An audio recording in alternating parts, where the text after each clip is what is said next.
Hello guys, welcome to IBTS YouTube channel. आज हम बात करने वाले हैं मास्टर कैडर के एक बहुत ही इम्पोर्टेंट टॉपिक के बारे में, जिसका नाम है NMR spectroscopy.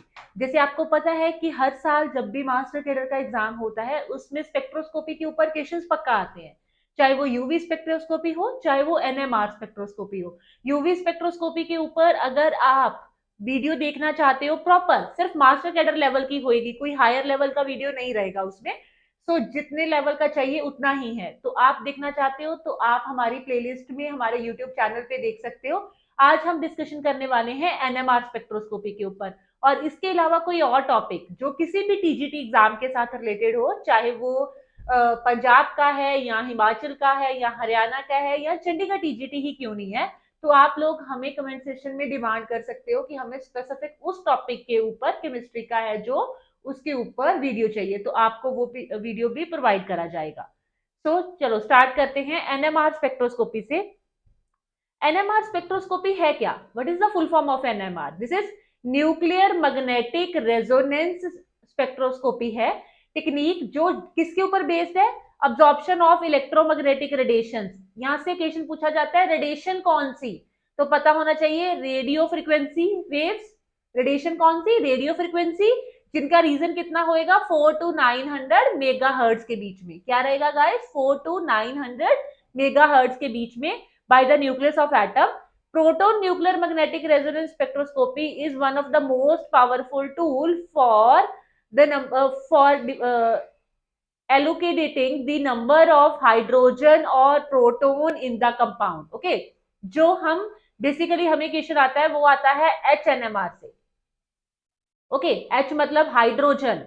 So hydrogen, number of hydrogen find करने के लिए जो स्पेक्ट्रोस्कोपी स्पेसिफिक किसी कंपाउंड में कितने हाइड्रोजन है और किस तरह के हाइड्रोजन है उसको पता करने के लिए NMR स्पेक्ट्रोस्कोपी आता है। ठीक है, so it is use for wide variety of nuclei, बहुत ज्यादा न्यूक्लाई, जैसे हाइड्रोजन, वैसे नाइट्रोजन की भी होती है, फ्लोरीन के लिए, कार्बन के लिए, फॉस्फोरस के लिए, सबकी, लाइक जैसे PNMR होएगी for phosphorus. Okay, fluorine 19 NMR होएगा for fluorine and hydrogen. But basic हमारा क्या है? हाइड्रोजन के ऊपर हमें कॉन्सेंट्रेट करना है। चलो देखिए, इसमें एक टर्म आती है spin active nuclei. All those nuclei which have the full integer और half integer nuclei spin value are known as spin active. अब यहां से क्वेश्चन पूछा जाता है गाइस कि स्पिन एक्टिव मतलब active nuclei for the NMR कौन है और इनएक्टिव कौन है। तो कहते हैं कि जो जिनका हाफ इंटीजर या फुल इंटीजर हो वो एक्टिव होते हैं with the help of number of electron upon proton and neutron in the various nuclei. The spin active और inactive can be defined as. देखिए, जैसे मैं आपको समझाना चाहती हूँ, इधर से देखिए, दो चीजें होती हैं किसी भी एलिमेंट की, जहां तो उसका अटोमिक नंबर होता है या मास होता है। तो ये आपके पास एलिमेंट है जैसे ऑक्सीजन, इसका अटोमिक नंबर है 8 और मास नंबर है 16। दोनों चीजें इवन है ना, देखो, अटोमिक नंबर भी इवन, मास नंबर भी इवन। ठीक है, सो ये क्या है? इनएक्टिव है। न्यूक्लियर क्या है? इनएक्टिव। यहाँ पे क्या है? एटॉमिक नंबर ऑड है, इवन नंबर भी ऑड है, तो ये फुली इंटीजर है। मतलब आपको ऑड चाहिए, NMR एक्टिव होने के लिए ऑड चाहिए होता है। ठीक है, तो दोनों ही ऑड है, तो मतलब ये फुली एक्टिव है, फुल इंटीजर है। अगर आपके पास एटॉमिक नंबर इवन है लेकिन एटॉमिक मास ऑड है ना, तो फिर भी आपका एक्टिव ही रहेगा। एक भी हुआ तो एक्टिव रहेगा। फुल इंटीजर मतलब, क्योंकि आपके लिए क्या मैटर करते हैं इसमें? नंबर ऑफ न्यूट्रॉन्स ज्यादा मैटर करते हैं गाइस।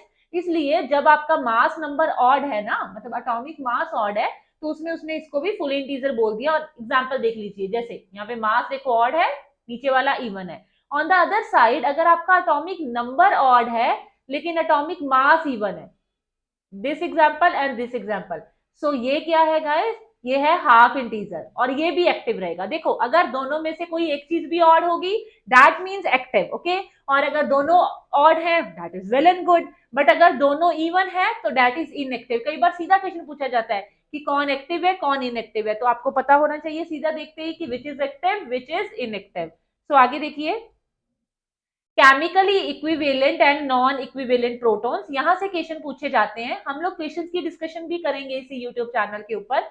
सारे प्रीवियस ईयर क्वेश्चंस की डिस्कशन आपको मिलेगी। आप बस पहले कॉन्सेप्ट बनाइए, यूट्यूब को सब्सक्राइब कर लीजिए और फिर हमारे साथ क्वेश्चंस में भी पार्टिसिपेट करना। So those protons present in sample of spin active nuclei which have the same chemical environment, जिनका chemical environment same है, वो क्या होते हैं? chemical equivalent protons। मैं बताना चाहती हूँ गाइस आपको कैसे। मान लो जैसे आपके पास कुछ ऐसा है, ओके। अब आप इस कार्बन के प्रोटॉन्स को देखिए, उसके इस कार्बन के प्रोटॉन के पास एक साइड पे क्लोरीन है, एक साइड पे ये वाला कार्बन है, व्हाट इट। इस कार्बन के प्रोटॉन के पास एक साइड पे क्लोरीन है, दूसरी साइड पे ये वाला कार्बन है, दोनों का एनवायरमेंट सेम है ना। दैट मीन्स ये दोनों कार्बन के हाइड्रोजन का नेचर क्या है? सेम है, ए ही है। लेकिन अगर यहीं पे ही कुछ ऐसा हो जाता, मान लो इधर ब्रोमीन लगा देती मैं और इधर लग जाता क्लोरीन, तो इन्वायरमेंट डिफरेंट, क्योंकि एलिमेंट की क्या है? इलेक्ट्रोनेगेटिविटी डिफरेंट है। सो इनका केमिकली ये क्या आ जाते हैं? नॉन इक्विवेलेंट आ जाते हैं। Proton appear as single signal in the PMR. जब इक्विवेलेंट है, ये दोनों एक ही तरह का सिग्नल देंगे, लेकिन इसका सिग्नल अलग होएगा और इसका सिग्नल अलग होएगा। नॉन इक्विवेलेंट है तो जितनी टाइप के प्रोटॉन्स प्रेजेंट है, सभी के सभी अपना अपना क्या देते हैं? सिग्नल देते हैं। On the other hand, those protons present in sample of spin active nuclei which have different chemical environment are called chemically non equivalent protons। Okay, जो केमिकल एनवायरमेंट वो केमिकली नॉन इक्विवेलेंट, और जो non equivalent होंगे वो क्या देंगे guys? Different signals देंगे। अभी हमने बात करी कि वो डिफरेंट सिग्नल्स देंगे। सो आगे देखिए, यहाँ पे एक टर्म है शील्डिंग ऑफ प्रोटॉन्स। देखो क्या कहते हैं? Higher electron density around the nucleus shield the nucleus from the external magnetic field and the signals are upfield in the NMR spectrum. And shielding protons होते हैं, आपको याद क्या रखना है? एक प्रोटॉन्स होते हैं शील्डिंग, एक होते हैं डी शील्डिंग। ओके गाइस, जितना ज्यादा देखो लोअर इलेक्ट्रॉन डेंसिटी, जहां पे इलेक्ट्रॉन डेंसिटी कम होगी वो डी शील्डेड प्रोटॉन्स होंगे, और from the external magnetic and down field. देखो जो यहाँ पे एक वैल्यू होता है सिग्मा का, that is chemical shift. Okay guys, ये एक वैल्यू है केमिकल शिफ्ट का। तो देखिए, अगर केमिकल शिफ्ट का वैल्यू किसी का बड़ा आ रहा है तो मतलब वो डी शील्डेड प्रोटॉन है, और जिसका छोटा आ रहा है वो शील्डेड प्रोटॉन होगा। पहला पॉइंट आपने समझा? जो शील्डेड प्रोटॉन होगा ना, उसका केमिकल शिफ्ट का वैल्यू छोटा होगा, जो डी शील्डेड प्रोटॉन होगा उसका केमिकल शिफ्ट का वैल्यू बड़ा होगा। और शील्डेड प्रोटॉन्स कौन से होते हैं? बेसिकली जो मतलब जो शील्डिंग में है, जिनको शील्ड करा गया है, जिनके आसपास हायर इलेक्ट्रॉन डेंसिटी है, मतलब जिसके आसपास इलेक्ट्रोनेगेटिव ग्रुप्स लगे हैं, इलेक्ट्रॉन डेंसिटी ज्यादा है, मतलब इलेक्ट्रोनेगेटिव ग्रुप कम लगे हैं, मतलब वो शील्डेड हैं, दैट इज शील्डेड प्रोटॉन्स।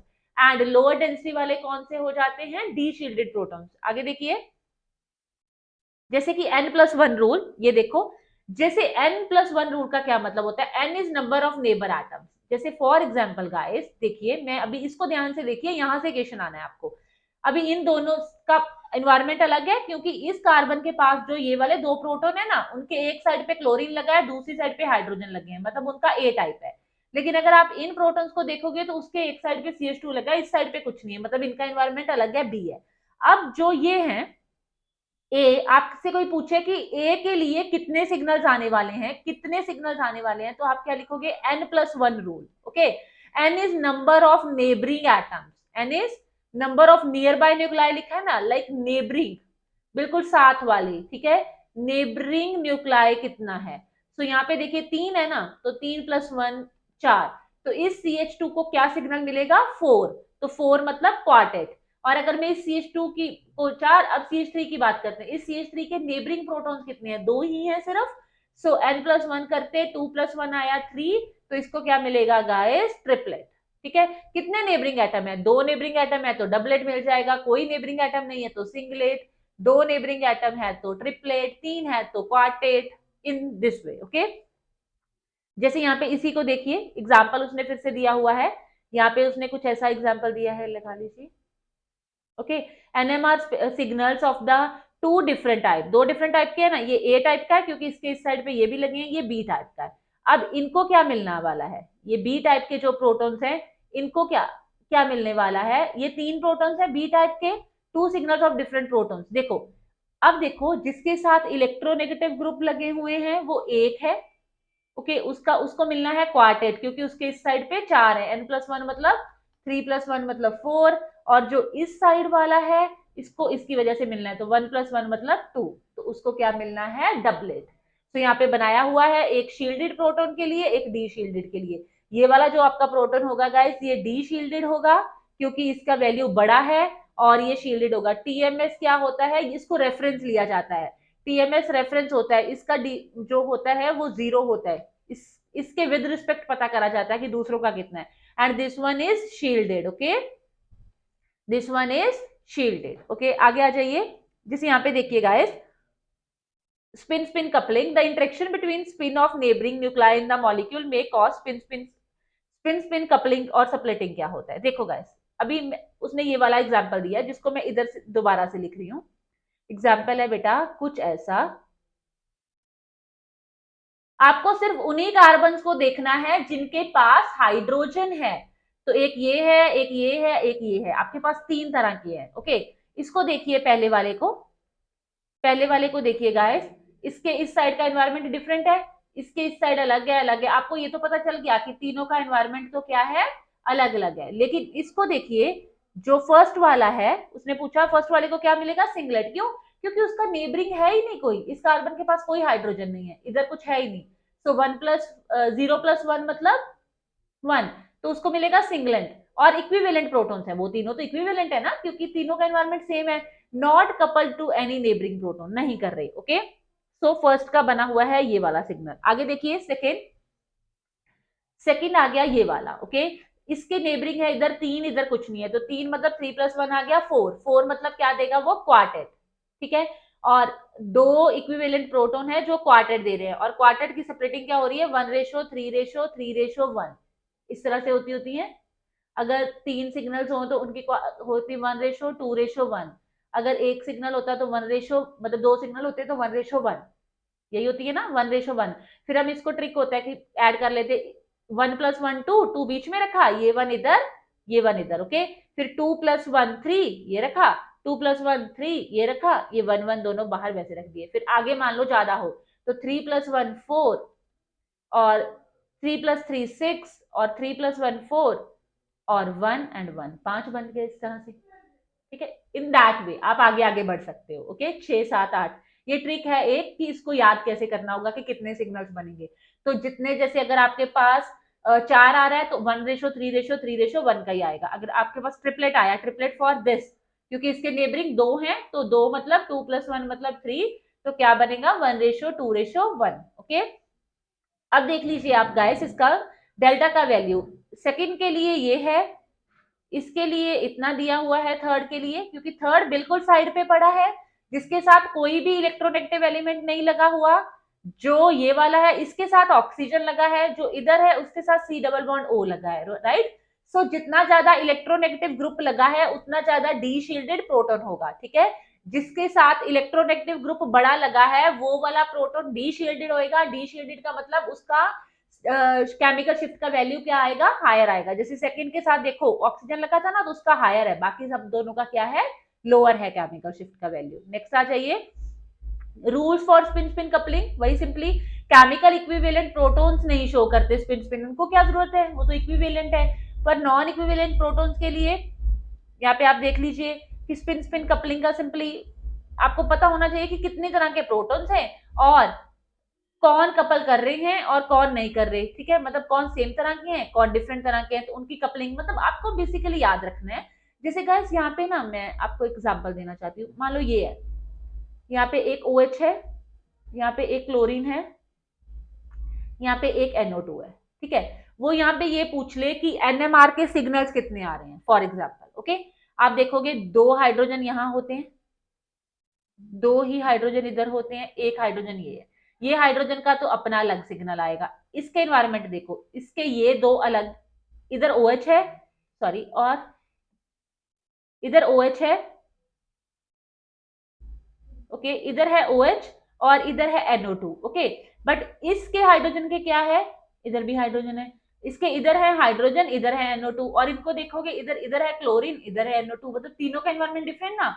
तो A टाइप वो हो गए, ये B और ये C और ये D, मतलब इस पूरे कंपाउंड में 4 तरह के सिग्नल्स आ सकते हैं। कितने टाइप के सिग्नल आएंगे, 4। आपका मेन टारगेट यही है कि आपको टाइप्स ऑफ सिग्नल्स देखने आने चाहिए। आपका सिलेबस में इतना ही होता है, लिमिटेड, इससे ज्यादा नहीं होता, ओके। सो इसके अलावा अगर आप मास्टर कैडर के लिए या किसी भी और TGT या PGT एग्जाम के लिए, किसी भी टीचिंग एग्जाम के लिए कोचिंग देना चाहते हो, ओके, तो आप लोग हमारी टीम से अप्रोच कीजिए। अगर आप केमिस्ट्री पढ़ना चाहते हो, physics, mathematics, biology, anything else, okay, कोई भी और सब्जेक्ट, हमारी टीम से अप्रोच कीजिए। और यहाँ पे नीचे आपको नंबर दिख रहा होगा, उस नंबर पे आप कांटेक्ट कीजिए और हमारा ऑफलाइन या ऑनलाइन या रिकॉर्डेड बैच को ज्वाइन कीजिए। And on the other side, अगर आपको कोई भी स्पेसिफिक टॉपिक के ऊपर लेक्चर चाहिए तो आप लोग हमारे कमेंट सेशन में बता दीजिए, आपको लेक्चर मिल जाएगा। और हमारा लेक्चर आपको कैसा लगा उसके लिए आप कमेंट करके बताइए कि अच्छा था या कोई प्रॉब्लम आई, इसमें कोई डाउट है तो वो भी आप पूछ सकते हो। अब हम आगे मिलते हैं किसी नई क्लास के लिए। अपने एग्जाम के लिए अच्छे से प्रिपेयर कर लीजिए। Best wishes.